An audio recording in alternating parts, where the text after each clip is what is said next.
The following is a presentation of the Elenian Chronicle. Please find autopics at www.elenian.com.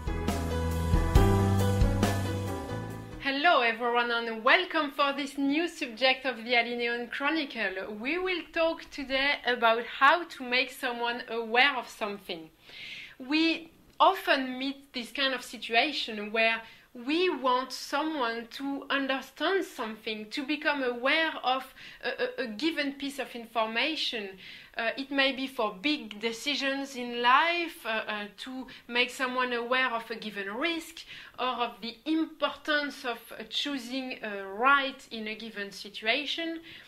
Or it can be for very simple things of daily life, such as the color of a t-shirt or anything very, very simple. And there is no good or right or wrong situation. It works in any kind of circumstances, and this is also applicable for a friend or for a parent, for your children, for any relative.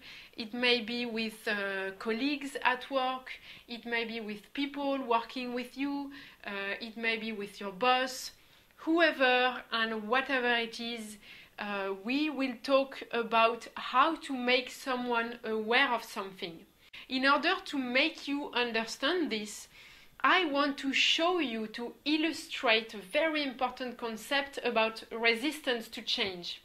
This is absolutely key for you to understand how resistance to change actually works, so that you will be able to use it and to avoid it especially.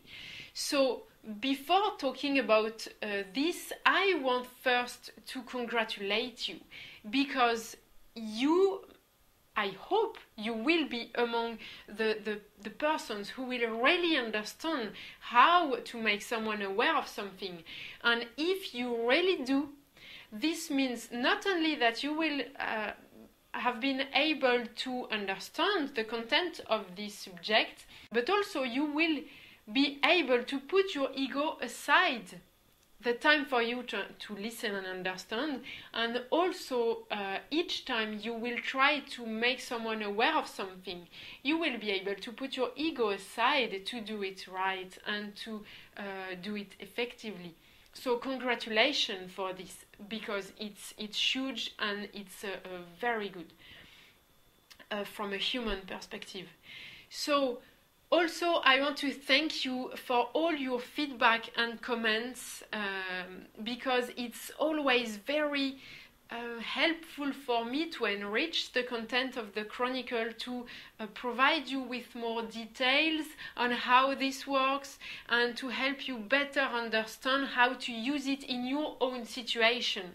Because my objective is to help you use this information to facilitate your own life. So the more you provide me with feedback, questions, examples or whatever, the more I can enrich the content and give you more details, precisions and more insight into how to use it. So congratulations and thank you. Now I have here a few little characters to illustrate the concept. And as I said, it may be at work with colleagues, it may be in your personal life with a friend or with your partner, it may be with your children, with friends or whoever. So let's take first two characters to simplify, even if it works with groups and whatever.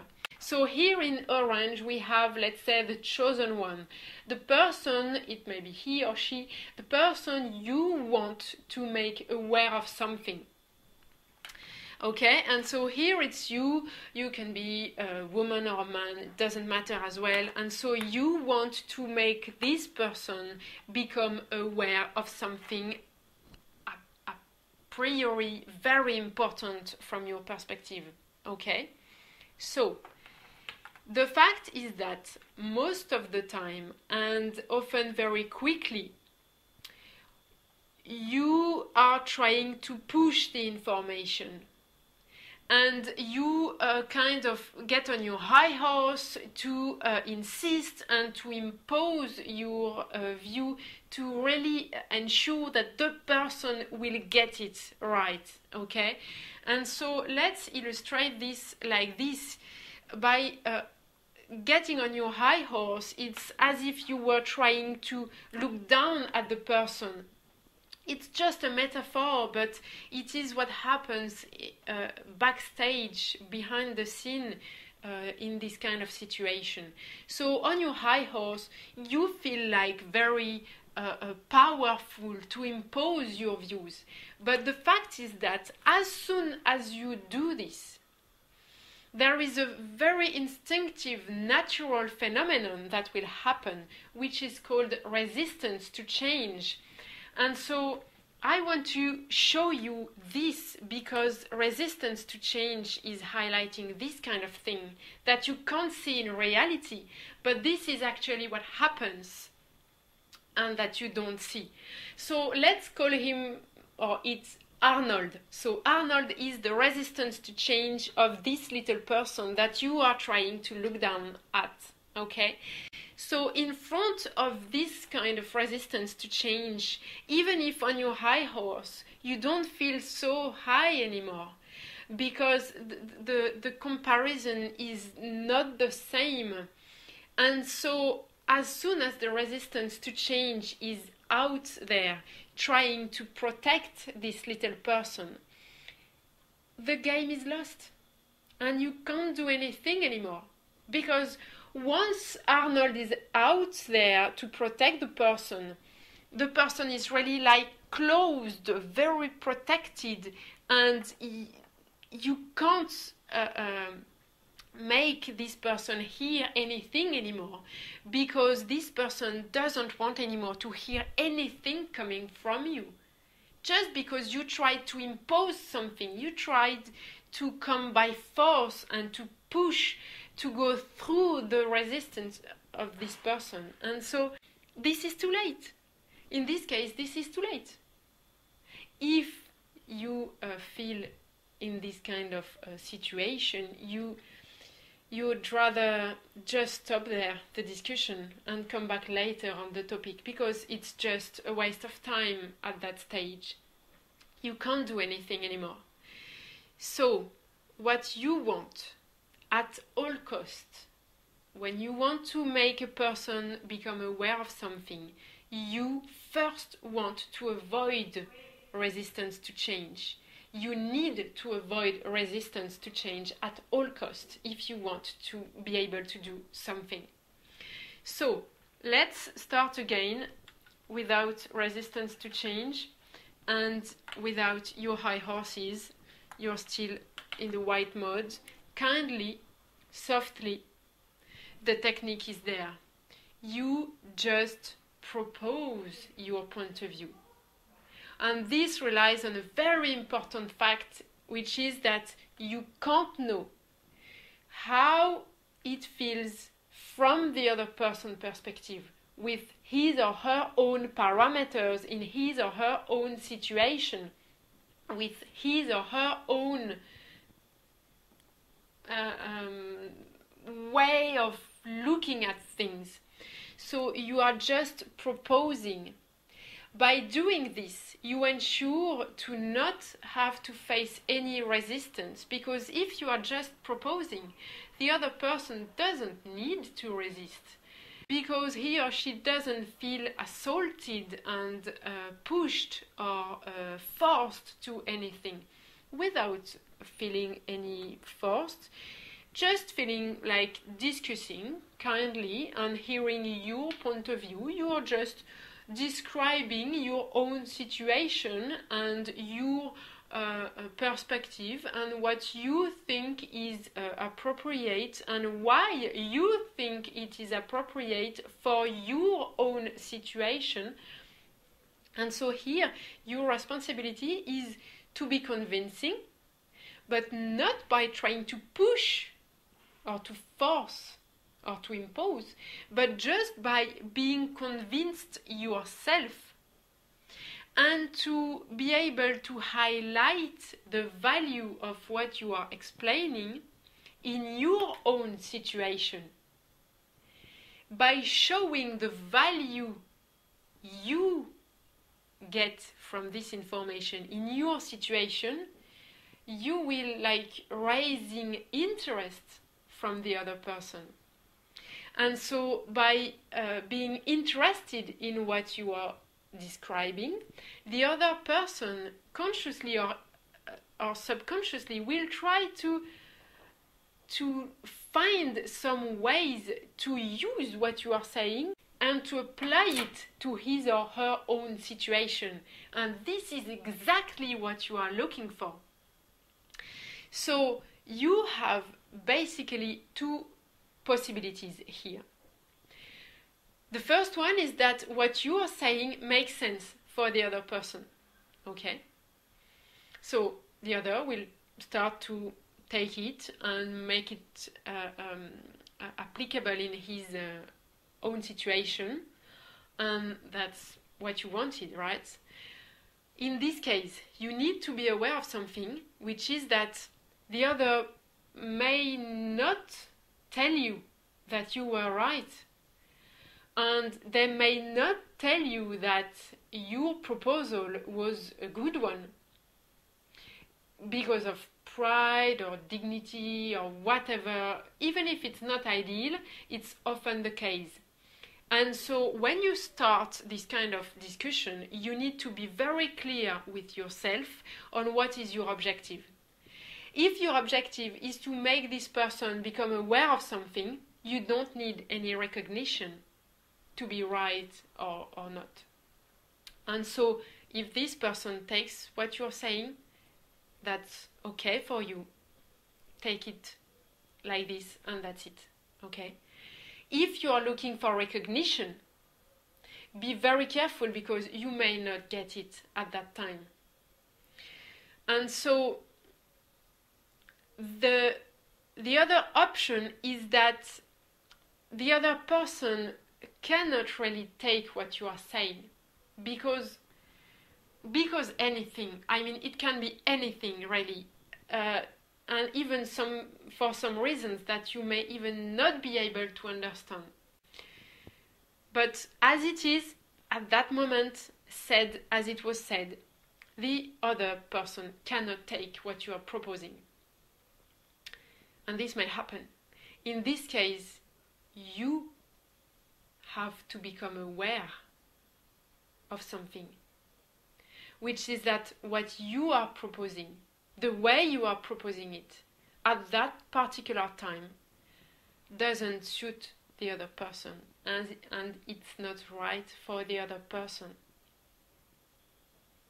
And here also you will have made someone aware of something, which is very, very important here, to keep being respectful to the other person. And when this happens, maybe it will be later, maybe thanks to another person with another perspective, this person will understand better what you were trying to say, but at that time it doesn't work. In this case, you have yourself two options. The first one is simply to accept that this is not right for the other, and that's it. You can try to explain more, to explain better, maybe, to provide more insight into your own benefits from this, or to give more insight into how important it is from your perspective. And if you remain very soft, kind, respectful, this may work, maybe in a while, and at least to accept, because it is like this, and at that time it's your turn to become aware of this. And the other option you have is to go your way. I mean, in lots of situations, it may be with a friend or with a partner, with a professional situation, if you're trying to propose an evolution, and the evolution is not right for the situation or for the other person, and you become aware of the fact that it's not right for the other person, you have the choice to stay or to go away. If you decide to stay, this is your choice. And so you also choose to accept the situation as it is. So you accept to adapt yourself to the situation, not the opposite way. Okay, and so one more important point here is that sometimes it's the reversed situation that may happen. Someone else is trying to make you aware of something. If the person is trying to be pushy at you, guess what? You will have your own Arnold, your own resistance to change that will be raised to protect you. But if not necessary, you can simply say to the other person that what he or she is proposing is not okay for you, and you have the right to do that. But in the other case, where what the other person is saying makes sense to you, and it was really helpful for you to become aware of something, here you have an amazing opportunity to give recognition. And so I don't know if you've already got the previous topic of the Alignment Chronicle on how to get recognition, but if not yet, I invite you to go and have a look at it, because here you have an amazing opportunity to give recognition and to say thank you to the other person for helping you out, becoming aware of this piece of information. And so guess what? By giving recognition in this kind of situation, the more you will give recognition, putting your ego aside sometimes, the more you will be welcome and recognized yourself when you are trying to make someone else become aware of something. And the easier it will be for you in the future to make people aware of something that you want them to become aware of. Okay, so I really wish you understand the key concepts of this topic, and I invite you to listen to it again, to really get it fully, and be aware that even if it doesn't work at first, even if you don't succeed fully at your first try to use this information, that's okay. That's okay. Maybe you will be wrong or partially right several times before being right fully. And this is part of the process to help you integrate this information, to help you see how it works for you, how you can deal with it, and how you can become better at using it. And after a couple of tries, you will be able to use it fully, and you will benefit from the results, and you will be amazed how powerful this technique may be for you. So I really wish you enjoyed, and above all, I wish you all the best. This has been a presentation of the Alignment Chronicle. Please find more information at www.alignment.com.